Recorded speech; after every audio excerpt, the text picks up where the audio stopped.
जगीरा, मैं तुझसे लड़ नहीं सकती, भाग भी नहीं सकती, पर तुझसे एक माँ बनकर भीख मांग सकती हूँ बहन। मेरे बच्चों को छोड़ दे, बहुत बार तू मेरी गोद उजाड़ चुका है, इस बार तू मुझे माँ बनने दे। मैंने किसी का बुरा नहीं किया, क्या मेरी नेकी का यही इनाम है? नेकी, दया, यह सब कमजोरों की बातें हैं मैना। दुनिया ताकत से चलती है, आंसुओं से नहीं। तेरे अंडे मेरी भूख है और भूख किसी की कहानी नहीं सुनती।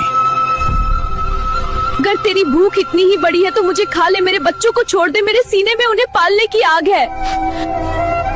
पर तेरे पेट की आग उनसे बड़ी नहीं हो सकती, वो अभी इस दुनिया को जानते भी नहीं, उन्हें तो ये भी नहीं पता कि डर क्या होता है। मैना, तू सोचती है तू पहली माँ है जो रो रही है?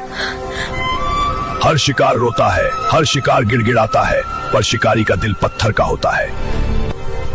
पत्थर भी टूट जाते हैं जगीरा, पर माँ का दिल नहीं टूटता, वो बस चुप हो जाता है। अगर तू आज मेरे बच्चों को खा गया तो याद रखना, तू सिर्फ अंडे नहीं खाएगा, तू एक माँ की आखिरी उम्मीद खाएगा।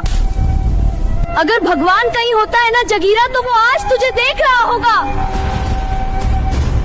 आज तू तय करेगा कि तू सिर्फ शिकारी है या किसी माँ के लिए भगवान।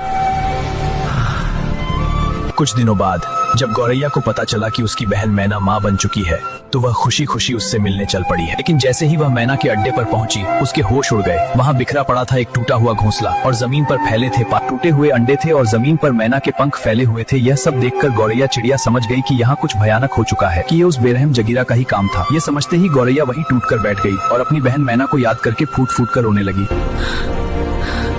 जगीरा, तूने अच्छा नहीं किया। इतना कहकर वह रोती हुई वहाँ से चल पड़ी। रास्ते में एक नागिन माँ ने गौरैया को रोते हुए देखा और बोली, बहन, तुम क्यों रो रही हो?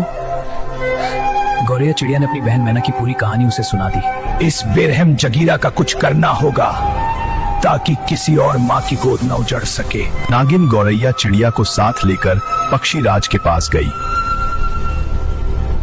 क्या पक्षी राज बदला ले पाएगा या जगीरा की बेरहमी फिर एक नई तबाही लाएगी? सच जानना चाहते हो तो कमेंट में लिखो। पार्ट 3।